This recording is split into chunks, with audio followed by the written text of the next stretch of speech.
Bismillahirrahmanirrahim. Assalamualaikum warahmatullahi wabarakatuh. Alhamdulillahi rabbil alamin. Wassalatu wassalamu ala asrafil anbiya wal mursalin wa ala alihi wa sahbihi ajma'in. Amma ba'd. Hadirin salat maghrib dan isya jamaah at-thayyibah yang dirahmati Allah Subhanahu wa taala.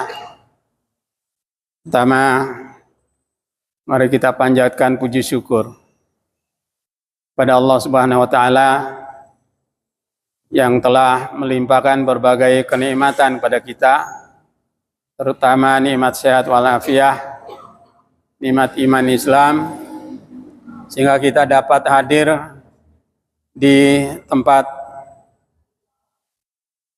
yang mulia ini guna melaksanakan perintah Allah Subhanahu wa taala, yaitu salat berjamaah dan dilanjutkan dengan menuntut ilmu.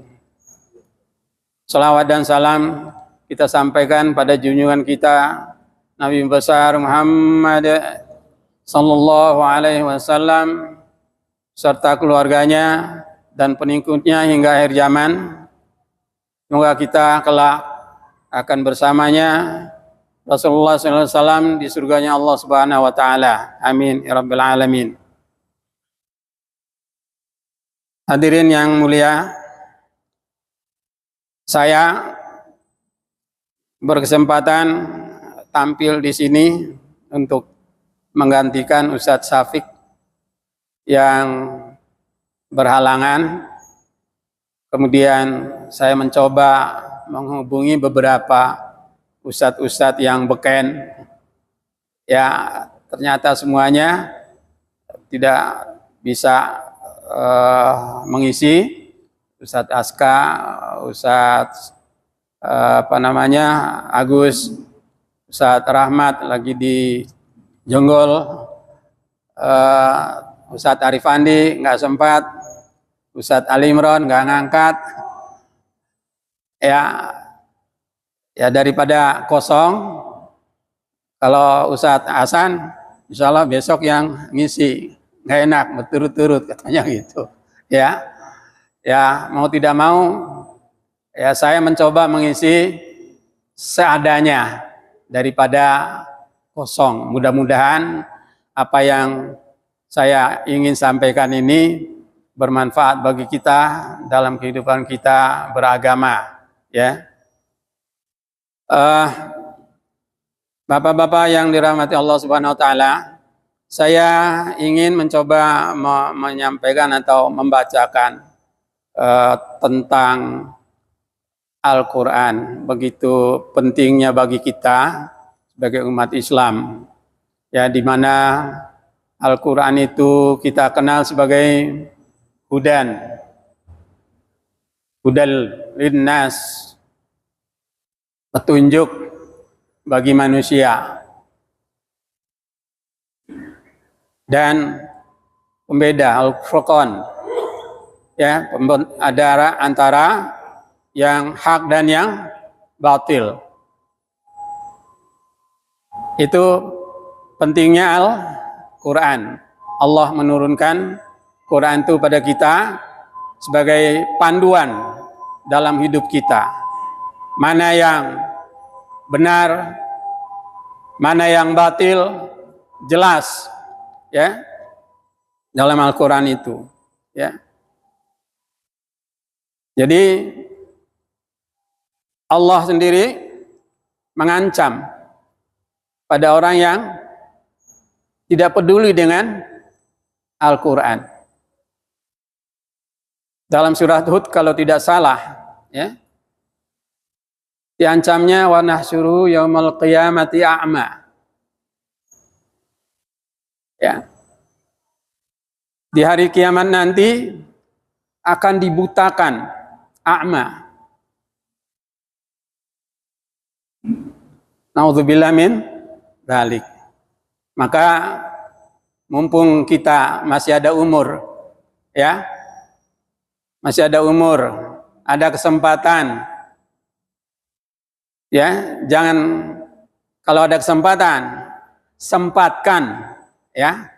Jadi jangan kalau ada kesempatan, ya, berarti kalau ada kesempatan tuh menomor belakangkan, jadi sempatkan, ya.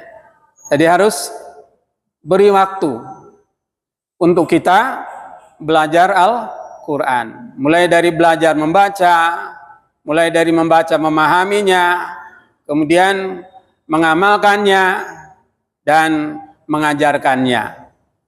Ini yang paling penting bagi kita sebagai umat Islam.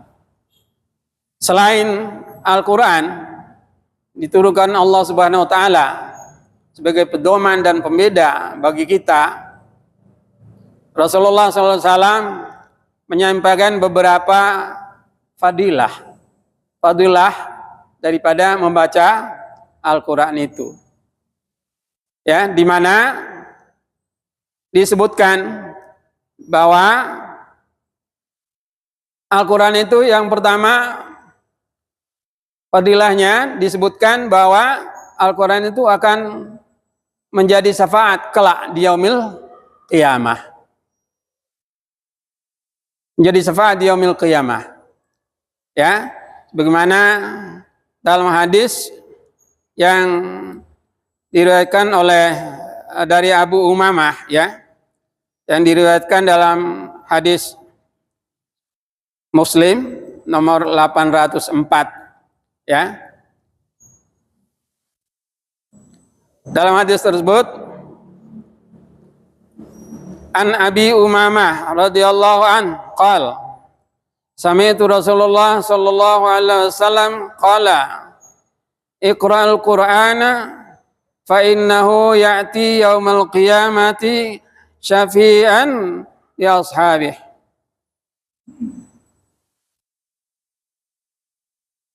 Dari Abu Umamah radhiyallahu an, ia berkata bahwa ia mendengar Rasulullah sallallahu alaihi wasallam bersabda, bacalah Al-Quran, karena pada hari kiamat ia akan datang sebagai syafaat untuk para pembacanya. Jadi itu fadilah yang pertama, di mana fadilah-fadilah yang lain seperti disebutkan juga bahwa kalau kita membaca Al-Quran di bulan Ramadan terutama, ya, dan amalan-amalan lain di bulan Ramadan itu akan dilipat gandakan. Begitu besar manfaatnya baca Al-Quran di bulan Ramadan juga, ya. Jadi jangan sampai tinggalkan Al-Quran di bulan Ramadan, karena membesarkan tabungan kita, pahalanya berlipat ganda. Itu tentang Al-Quran. Jadi hadis ini disebutkan bahwa untuk memerintahkan agar menjadikan Al-Quran sebagai bacaan utama, bacaan harian bagi kita umat Islam. Dan nanti di akhirat, seperti yang disebutkan dalam hadis tadi itu, dia akan datang sebagai syafaat bagi yang membacanya, ya. Jadi itu yang pertama. Kemudian yang kedua,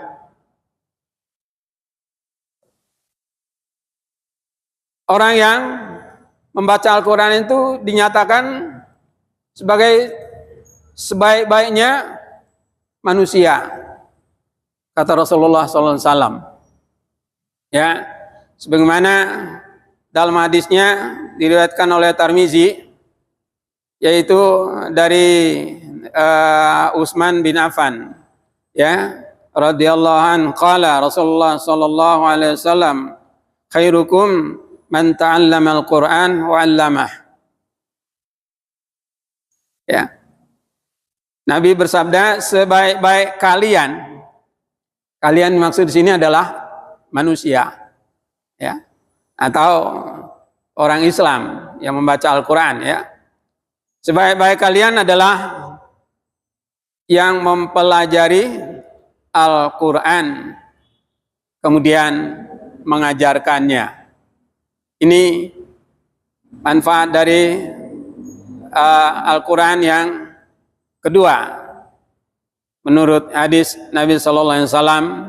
Kemudian yang ketiga adalah orang yang membaca Al-Quran itu kelak akan bersama para malaikat, sebagaimana disebutkan, ya, dalam hadis yang diriwayatkan oleh Bukhari Muslim, yaitu dari Aisyah radhiyallahu an Aisyah radhiyallahu an qalat qala Rasulullah sallallahu alaihi wasallam alladzi yaqra'ul qur'ana wa huwa mahirun bih ma'a syafa'atil kiramah wa ma'a syafa'atil kiramil bararah, muttafaqun alaih. Itu hadisnya dari Aisyah radhiyallahu anha bersabda, Rasulullah SAW bersabda, orang membaca Al-Quran dan mahir membacanya, maka kelak ia akan bersama para malaikat yang mulia lagi taat pada Allah Subhanahu wa taala. Riwayat Bukhari Muslim. Nah, maka dengan hadis ini, ya, mendorong kita untuk mau mempelajari Al-Quran. Bagi kita orang beriman, bahwa kita akan mati dan kita akan berada di yaumil qiyamah, ya, yaumil hisab. Nah, di saat itu menurut hadis ini, orang yang selalu membaca Quran itu akan bersama dengan malaikat. Jadi, ya, bersenanglah, ya, membaca Al-Quran dan mencoba memahaminya, ya. Selanjutnya adalah yang keempat, yaitu pahala bagi mereka yang belum lancar bacanya. Jadi gak usah kecil hati bagi yang belum baca, bacanya belum lancar, ya, masih terbata-bata. Ya, Rasulullah menyatakan bahwa dia akan diberikan 2 pahala, ya, akan diberikan 2 pahala. Dalam hadis tersebut disebutkan, walladzina yaqra'ul qur'ana wa yatata'u fi wa huwa alaihi syakkun lah ajran, muttafaqun alaih. Rasulullah SAW bersabda, dan orang-orang yang membaca Al-Quran sedang ia masih terbata-bata, lagi berat dalam membacanya, maka ia akan mendapatkan 2 pahala. Jadi tetap, ya, diberikan ganjaran pahala, ya, walaupun bacanya belum lancar, walaupun bacanya masih terbata-bata.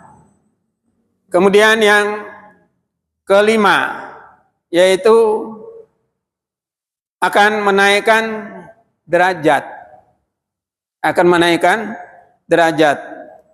di mana dalam sebuah hadis dari Umar bin Khattab radhiyallahu an, ya, bahwa Rasulullah SAW bersabda, sungguhnya Allah Subhanahu wa taala akan mengangkat derajat suatu kaum dengan membaca Al-Quran tersebut. Dengannya membaca Al-Quran tersebut itu pula lah Allah akan merendahkan kaum yang lain. Maksudnya orang yang tidak mau membaca Al-Quran. Jadi sungguh ya indahnya bagi orang yang suka membaca Al-Quran. Kemudian yang keenam, yaitu mendapatkan ketenangan dan naungan dari malaikat.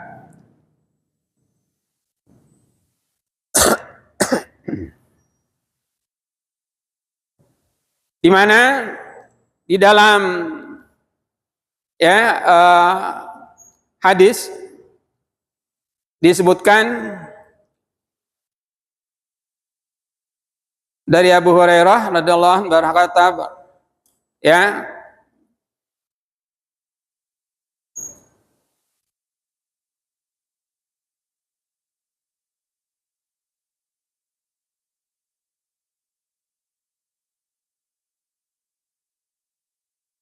qala Rasulullah sallallahu alaihi wasallam, "Qamajtama'a qaumun fi baiti min buyutillahi yatluna kitaballahi wa yatadarasunahu bainahum illa nazalat alaihimus sakinah wa ghashiyatuhum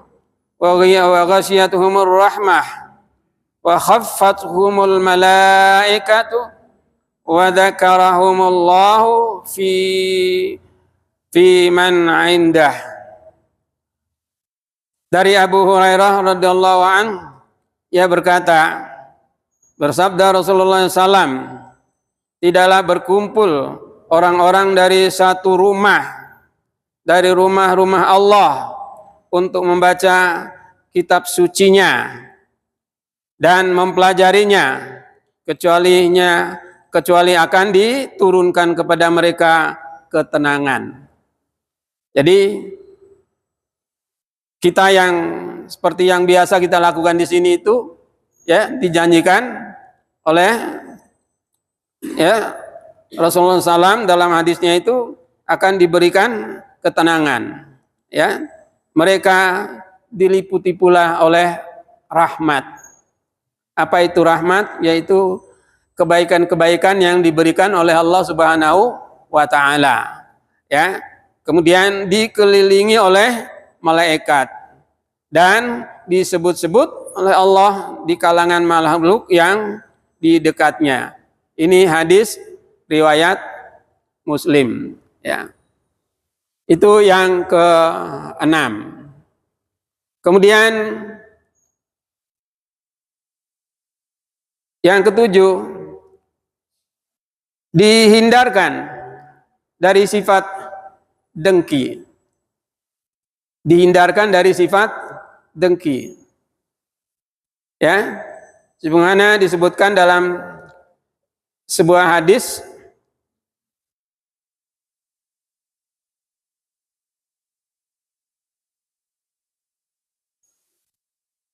wa an Ibnu Umar radhiyallahu anhu anna an-nabiy sallallahu alaihi wasallam qala la hasada illa fitnatain rajulun atahu Allah al-Qur'anu fahuwa yaqumu bi ana al-laili wa ana an-nahari wa rajulun atahu Allah mala fahuwa yunfikuhu ana al-laili wa ana an-nahari, muttafaqun alaih.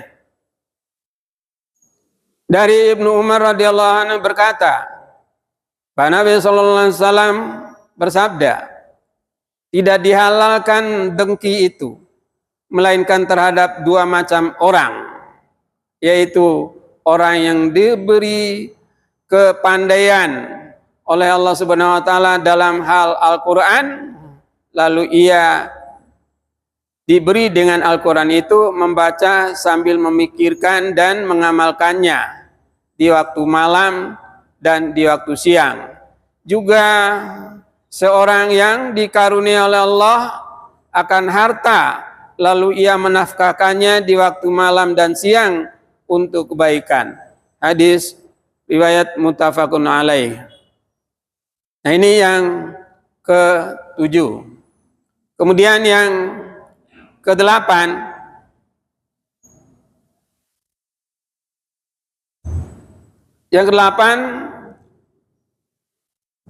yaitu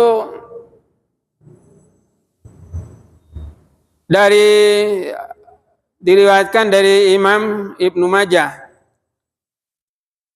Ya, dari Imam Ibnu Majah yang disebutkan dalam hadis tersebut, dalam riwayat Ibnu Majah tersebut, bahwa sesungguhnya Nabi sallallahu alaihi wasallam bersabda, barang siapa yang membaca Al-Quran, menampakkannya dan menghafalnya, maka Allah akan memasukkannya ke surga dan memberikan syafaat 10 penghuni rumahnya sekaligus melindungi mereka dari neraka. Luar biasa. Ya. Begitu besar manfaatnya, ya, jaminan dari kita membaca Al-Quran itu. Kemudian yang ke-9, yaitu sebagai ibadah yang paling utama. Sebagai ibadah yang paling utama, ya, diriwayatkan oleh Nu'man bin Bashir bahwa Rasulullah SAW, ya, bersabda, sebaik-baik ibadah umatku adalah membaca Al-Quran. Ya, sebaik-baiknya itu hadis riwayat Al-Baihaqi. Ya, ini yang ke-9. Kemudian yang ke-10, yaitu orang yang baca Al-Quran itu diibaratkan sebagai orang yang bersedekah. Sebagai orang yang bersedekah. Orang yang membaca Al-Quran dengan suara keras seperti orang bersedekah secara terbuka. Sedangkan orang yang membaca Al-Quran dengan perlahan seperti orang yang bersedekah secara sembunyi. Nah, ini tentang manfaat dari baca Al-Quran yang ke-10. Kemudian Al-Quran dianjurkan membaca di rumah lebih banyak lagi. Ya, dalam hadis riwayat Muslim disebutkan bahwa wa anna Rasulullah sallallahu alaihi wasallam qala la taj'alu buyutakum maqabir inna syaitana yanfiru minal baiti alladhi tuqra'ul fihi suratul Baqarah. Dari Abu Hurairah radhiyallahu anhu bahwasanya Rasulullah SAW bersabda, jangan jadikan rumah-rumah kalian bagaikan kuburan. Sesungguhnya setan lari dari rumah yang dibacakan Al-Quran di dalamnya, terutama membacakan suratul Baqarah. Nah, ini manfaat baca Al-Quran di rumah kita, bahwa mengusir syaitan, terutama baca Quran suratul Baqarah di surah-surah yang terakhir, yaitu ayat-ayat yang terakhir, yaitu mulai dari amanar Rasul, ya, atau di dalam surah Ayatul Kursi, ya, itu manfaatnya, ya, membuat setan lari dari kita. Kemudian membaca suratul Ayatul Kursi itu sendiri juga dinyatakan bahwa akan kita mendapat perlindungan dari malaikat di sekitar rumah-rumah kita, ya. Begitu besar manfaatnya membaca surat atau Ayatul Kursi atau surah Al-Baqarah yang di hari terakhir tersebut itu, ya. Itu yang bisa saya sampaikan. Semoga apa yang saya sampaikan ini bermanfaat bagi kita semua yang hadir di sini. Ya, bila ada kekurangan itu datang dari saya sendiri, kebenaran datang dari Allah Subhanahu wa taala. Demikian barakallahu lakum fil Qur'anil azim wa nafa'ani wa iyyakum fi minal ayati wa dzikril hakim. Wa taqabbal minni minkum tilawatah innahu huwal ghafurur rahim. Semoga Al-Qur'an tetap ya menjadi kecintaan bagi kita umat Islam dan selalu membacanya dalam keadaan apapun harus kita selalu sediakan waktunya untuk membaca Al-Quran tersebut. Sehingga betul-betul Al-Quran itu kelak akan menjadi syafaat bagi kita ya yang membacanya. Billahi taufiq wal hidayah. Assalamualaikum warahmatullahi wabarakatuh. Assalamualaikum warahmatullahi wabarakatuh.